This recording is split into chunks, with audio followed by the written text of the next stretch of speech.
muy fuerte. En 4 dies se celebra a València la Marató, una prova dura i exigent. La preparació física és fonamental, però no cal oblidar que els controls mèdics són necessaris per saber que el nostre organisme respondrà amb seguretat. Hacer kilómetros con cabeza, algo que no hay que olvidar.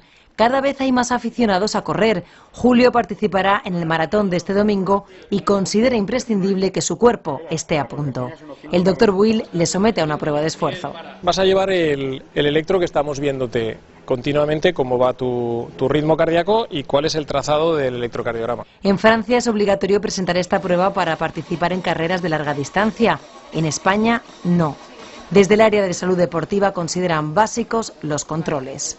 Ecocardiología para valorar cuál es la anatomía, cuál es la morfología del corazón, y a veces hacemos electrocardiogramas a distancia, que el paciente se lo pone, le llamamos Holter, por quien descubrió el procedimiento. Les ponemos un electrocardiograma igual que el que ponemos aquí, pero se lo lleva puesto, lo lleva durante el día, lo lleva en su esfuerzo físico y lo lleva durmiendo por la noche. Para mí es muy importante. Yo de hecho regularmente tiendo a hacerme una prueba de esfuerzo. Este año además he hecho un par de analíticas, incluso una ecografía cardíaca, para saber que tengo todo correcto y que puedo correr con las mayores garantías posibles siempre. Julio entrena 2 veces a la semana con Marta Fernández de Castro, exatleta y ahora preparando a 80 corredores para el Maratón de Valencia.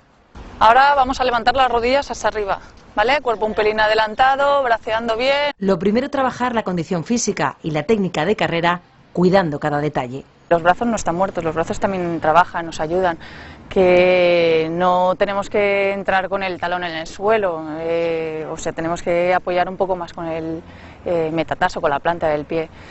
O sea, una serie de factores que influyen mucho a la hora de correr bien y a la hora de no lesionarnos.